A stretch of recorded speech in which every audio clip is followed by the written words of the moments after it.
तो जाहिर सी बात है नीट में जो बच्चे तैयारी करते हैं फिजिक्स कहीं ना कहीं उनका हमेशा कमजोर पार्ट बना रहता है। जीतेगा वो नहीं जो कमरे में बैठ के सिर्फ तैयारी कर रहा है, जीतेगा वो जो लगातार देख रहा है कि पेपर कैसा आता है, रणभूमि में कैसे खेलना है वो अभी से सोचना पड़ेगा।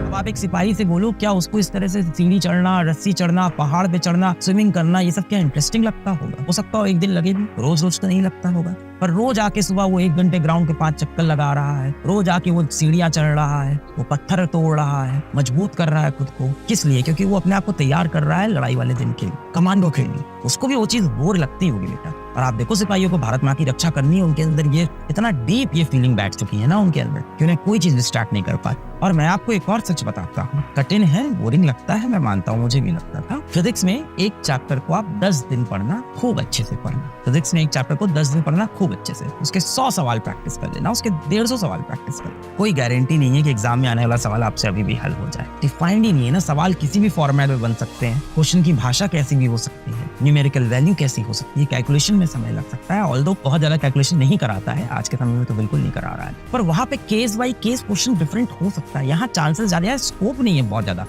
ज्यादा वेरिएशन नहीं कर पाएगा। एक आध सवाल में कर भी जाए तो कौन सा। ओवरऑल जो आपने एनसीईआरटी की लाइन पढ़ी है वहीं से क्वेश्चन निकल के आना, यानी एकदम डिफाइंड सिलेबस है। आप लोग बहुत बार पूछते हो सर जितना पढ़ा रहे हैं क्या उसमें से ही आएगा, क्या जितना पढ़ रहे हैं इसी में से आ जाएगा, कहीं बाहर से पढ़ने की जरूरत है क्या? सिर्फ एनसीईआरटी पढ़नी है, नथिंग एल्स। एनसीईआरटी के बाहर कुछ नहीं आता है, कुछ भी नहीं आता है। सिर्फ एनसीईआरटी को एकदम बढ़िया से पढ़ लेना है। कितने फायदे की बात है कि वो लिमिटेड पेजेस से एक लिमिटेड नंबर ऑफ क्वेश्चन आ रहे हैं जो एक अच्छे नंबर देके जा रहे हैं और जो कम समय भी ले रहे हैं। एक बार इस तरह से देखना शुरू कर कि हाँ ये बोरिंग होगा, थोड़ा कठिन भी होगा, पर एग्जाम के लिए क्या है, गोल्डन बटन है, डायमंड बटन है। एग्जाम के लिए आपका डायमंड बटन है। जाहिर सी बात है जो चीज डायमंड बटन है उसको पाना इतना भी आसान नहीं होगा, और लिंक्ड है चीजें बनने लगती हैं, पर चीजें धीमे धीमे बनना शुरू हो जाती हैं। कई बार कुछ चीजें याद करनी ही पड़ेगी। इसमें इंपॉर्टेंस समझ में आ रही है? इंपॉर्टेंस समझ में आई? क्या इंपॉर्टेंस है कि उसके सवाल आते हैं एग्जाम में? नहीं, इंपॉर्टेंट क्या है कि सवाल बहुत जल्दी हो जाएंगे, देखते ही टिक करना है। दूसरा इजी किस लिए? इजी इसलिए क्योंकि डिफाइंड नंबर ऑफ पेजेस पढ़ने हैं एनसीईआरटी के। उसके बाहर से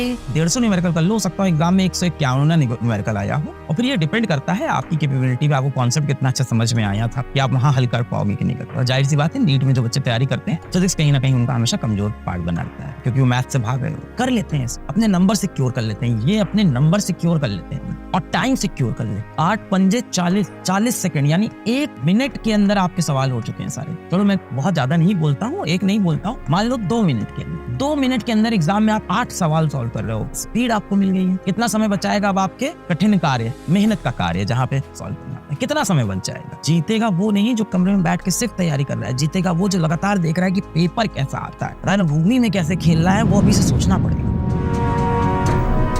आप सोचो गेम बहुत अलग चल रहा है, भीड़ में खड़े होकर ताली बजाना है कि वो बनना है जिसके लिए भीड़ ताली बजाए।